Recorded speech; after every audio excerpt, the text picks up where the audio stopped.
Baik, yang ketujuh ada namanya standar pembiayaan. Standar pembiayaan harus ada 2 item yang harus kita penuhi. Yang pertama ada RKS, yang kedua LPJ. RKS masih ingat tadi apa? RKS itu rencana kerja anggaran sekolah. Kalau madrasah jadi RKM, rencana kerja anggaran madrasah. Nah, di dalam RKS ini di sini sudah termasuk biaya-biaya apa saja yang akan dikeluarkan selama 1 tahun. Contoh, misalnya di sini ada gaji pegawai, pelaksanaan ujian, pemeliharaan inventaris, ya berarti sarpras. Ya pemeliharaannya, misalnya ada yang rusak, ya sarpras ini kan ya, ada yang bersifat habis dan tidak habis ya. Kalau tidak habis seperti meja, ya, kursi, papan tulis. Kalau yang habis itu spidol, tinta spidol ya, kertas dan lain-lain ya.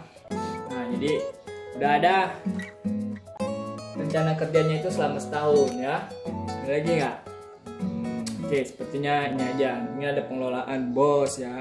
Untuk administrasi ada tuh biasanya. Dan lain-lain ya, disesuaikan dengan sekolah masing-masing.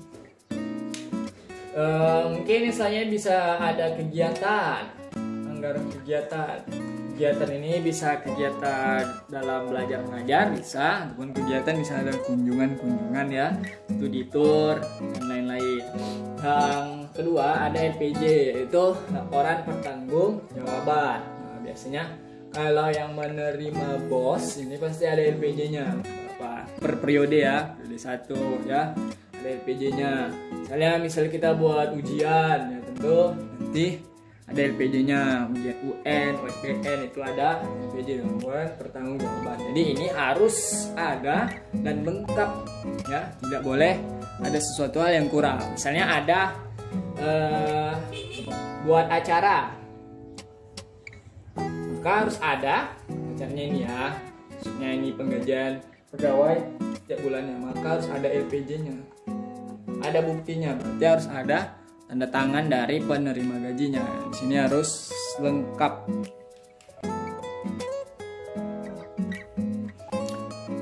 Oke, yang terakhir ada standar penilaian. Nah, pada standar penilaian ini ada beberapa item yang harus dipenuhi. Yang pertama ada program evaluasi. Nah, ini hampir ada di beberapa standar tadi. Program evaluasi, jadi harus ada pengevaluasian ya tentunya, supaya tidak lari dari koridor. Ya, tujuannya tidak lari. Yang kedua ada nilai tes siswa. Jadi ada nilai-nilai, kumpulan nilai dari tes siswa. Biasanya mungkin ada nilai MIT, nilai kuis, nilai semester, nilai-nilai apalagi, tugas-tugas mungkin berbentuk tugas project ya. Jadi harus ada blankonya, harus kita buatkan. Jadi nanti ketika pembuatan nilai ya, atau ketika mau rapat kenaikan kelas, kita tidak asal menilai saja. Contoh misalnya si Andi, kita cuma melihat ke atas ya, ke atas langit, dapat terinspirasi, dapat nilai 70. Tidak bisa, karena di kurikulum 2013 penilaiannya ini udah bersifat otentik, dapat dipertanggungjawabkan. Jadi misal nilainya itu 75, dari mana 75? Harus bisa dipertanggungjawabkan gitu.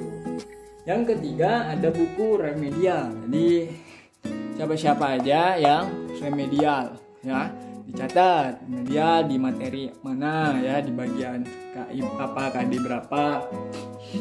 Yang selanjutnya ada analisis hasil evaluasi. Jadi setelah ada hasil evaluasi, balik ya, ini ada analisis hasil evaluasi ya. Kira-kira ada perubahan yang signifikan atau tidak. Lalu ada di sini nilai rata-rata ujian. Ya, ujiannya ini bisa ujian MIT ya, ujian semester, ujian USBN, ujian nasional, UN. Selanjutnya ada SKHU. SKHU dari siswa-siswa yang sudah tamat itu harus ada pertinggalan ya untuk standar penilaian.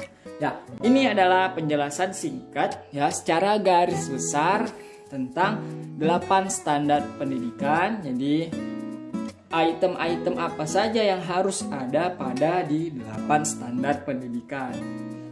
Jadi ketika sekolah kita ingin baik, ingin mendapatkan prestasi A ya, akreditasi A, prestasi yang terbaik, maka kita harus mengacu kepada 8 standar pendidikan sehingga sekolah kita akan mendapatkan hasil yang maksimal tentunya. Ketika kita mengikuti aturan, maka hasilnya juga akan maksimal. Maka acuannya adalah 8 standar pendidikan ini. Sekian dari saya.